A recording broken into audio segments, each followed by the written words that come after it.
The point that he makes about is a value-added tax. I'm sorry, Representative Bachman, it's not a value-added tax. It's a single tax. And if I invite every American to do their own math, because most of these are knee-jerk reactions, and we do provide a provision, if you read the analysis, something we call opportunity zones that will, in fact, address the issue of those making the least. I want to bring in Congresswoman Bachman since she was referenced by you. But Anderson, how do you not have a value-added tax? Because at every level of production, you have a profit, and that profit gets taxed because you produce one portion at one level, and then you take it to the next supplier or vendor at the next level, and you have an exchange. That is a taxable event, and ultimately, that becomes a value-added tax. It's a hidden tax, and anytime the federal government needs revenue, they dial up the rate, and the American people think that it is the vendor that creates the tax, but it's the government that creates the tax. Governor Perry, in your state, you have a 6.25% sales tax. Would taxpayers pay more under the 999 plan? Yeah. Herman, I love you, brother, but let me tell you something. You don't have to have a big analysis to figure this thing out.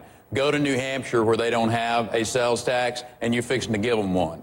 They're not interested in 999. What they're interested in is flatter and fair.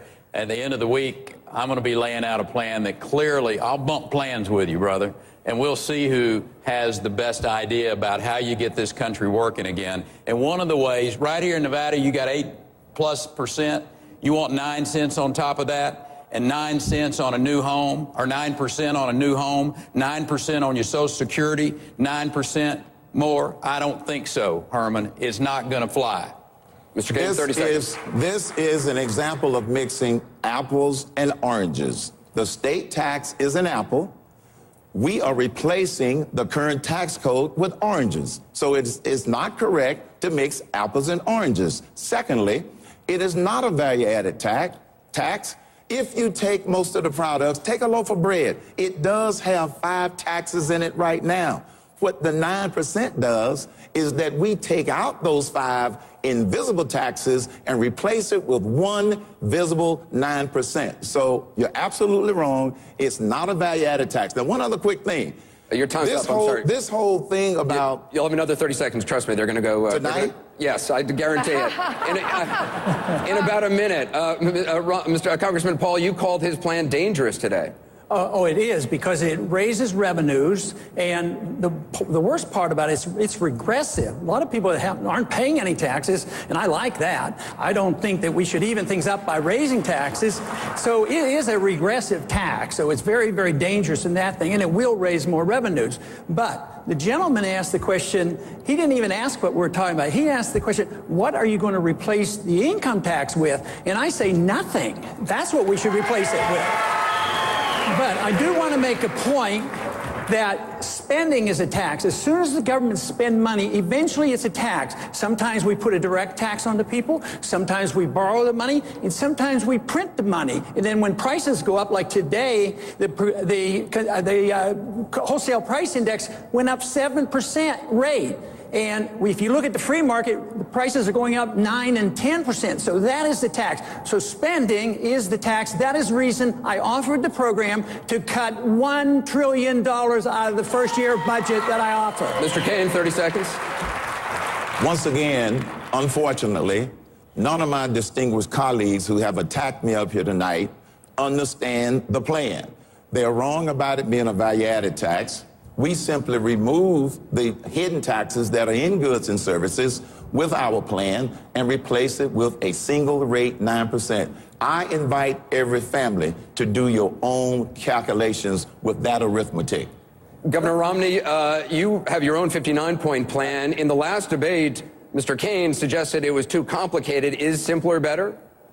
Oftentimes simpler is better, and I know we're not supposed to ask each other questions, but if you permit, Herman, are you saying that the state sales tax will also go away? No, that's an apple. Okay. We are replacing a bunch of oranges. Okay. So then Governor Perry was right. No, he wasn't. He was mixing apples and oranges. Well, but will the people in Nevada not have to pay Nevada sales tax and in addition pay the 9% tax?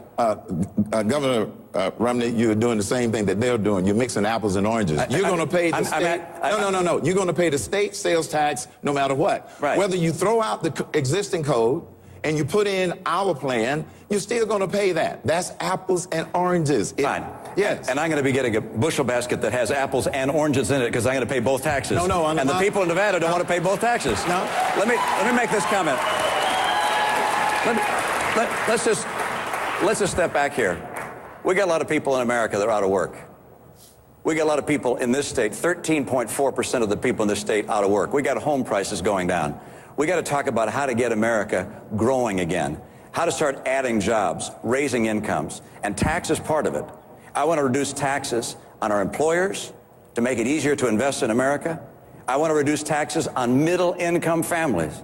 I like your chutzpah on this, Herman, but I have to tell you, the analysis I did, person by person, return by return, is that middle-income people see higher taxes under your plan. If it's lower for the middle class, that's great, but that's not what I saw. I have to tell you, I want to get our burden down on our employers, on our people. I want to make sure our regulations work to encourage the private sector as opposed to put a damper on it. I want to get trade opening up new markets for America. I want to also find a way to get our energy resources, and they're all over the world, or all over this country, used for us. This is time to get America growing again, and that's what this campaign ought to be about. Mr. Speaker, Speaker Gingrich, you have said in recent days that Mr. Cain's 999 plan would be a harder sell than he lets on. How so? Well, you just watched it. Yeah.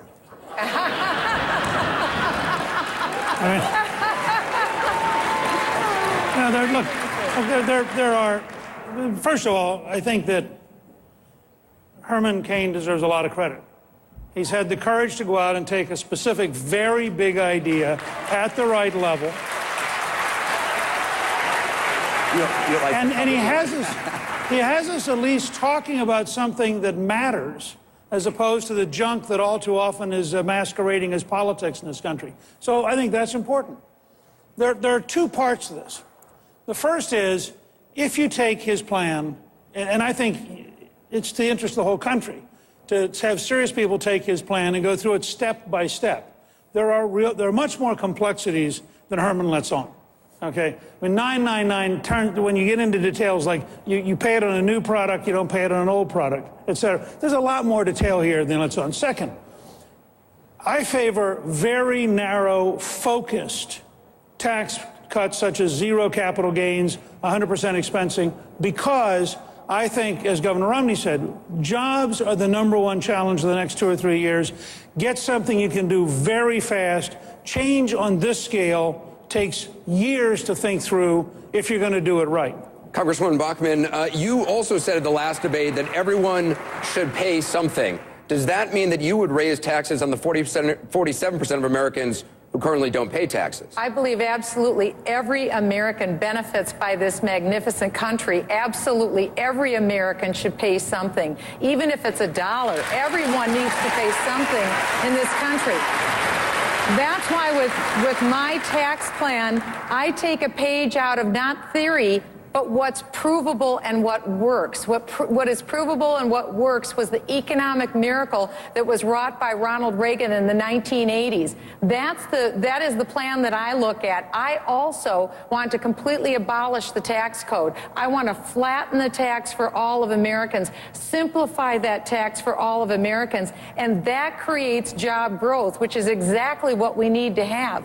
Because to be able to fuel the fire for this economy, again, it is the tax code, but it doesn't end with the tax code. It's the regulatory burden that costs us $1.8 trillion every year, but it's more than that cost. It's jobs that are lost. So we need to repeal Obamacare, repeal the Jobs and Housing Destruction Act, known as Dodd-Frank.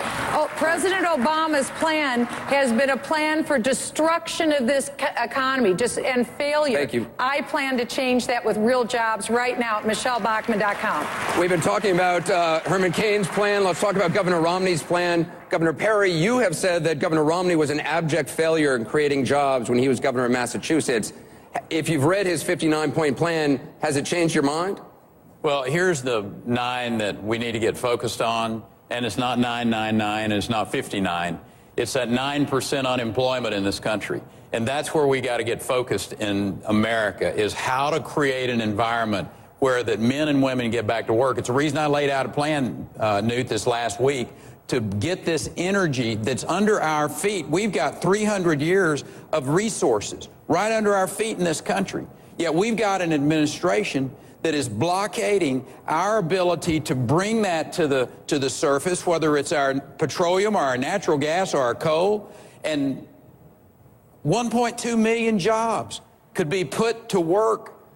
Americans who are sitting out there listening to this conversation tonight, somebody wants someone on this stage to say, listen, we got an idea here how to get you to work and take care of your family and have the dignity of the job. And that's exactly what I did with my plan, laid it out where Americans understand we don't have to wait on OPEC anymore. We don't have to let them hold us hostage. America's got the energy. Let's have American energy independence.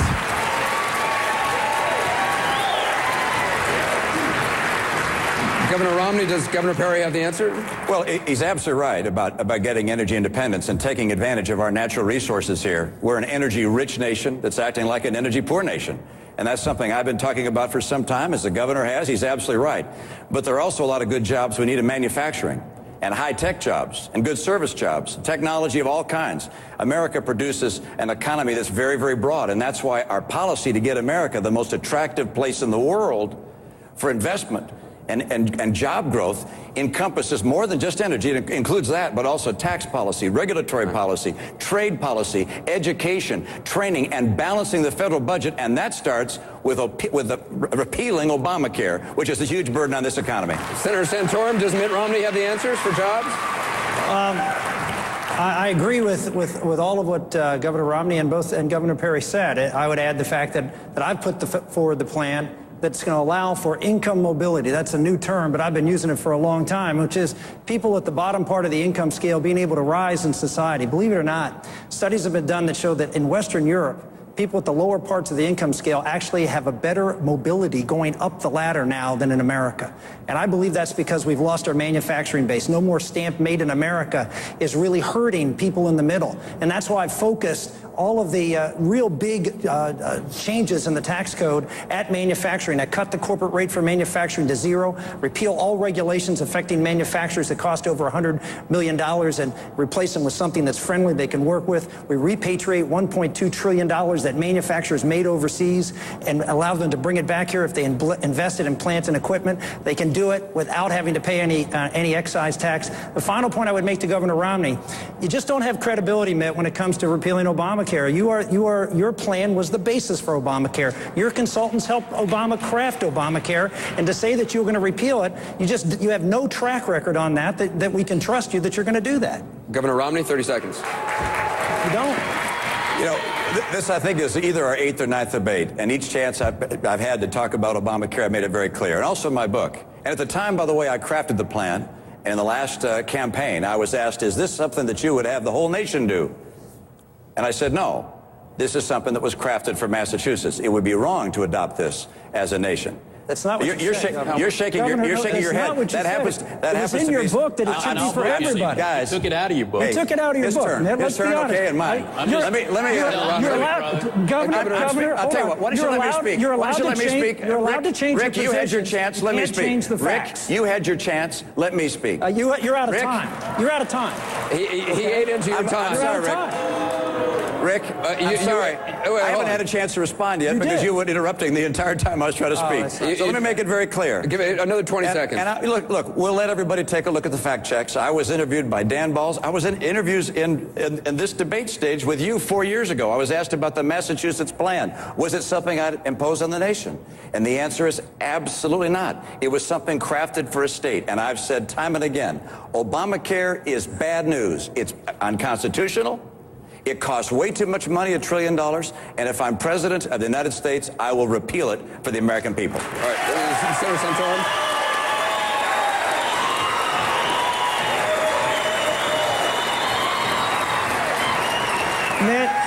The governor of Massachusetts just is coming forward saying we have to pick up the job left undone by Romney Care, which is doing something about cutting health care costs. What you did is exactly what Barack Obama did, focused on the wrong problem. Herman always says you got to find the right problem. Well, the right problem is health care costs. What you did with a top-down government-run program was focus on the problem of health care access.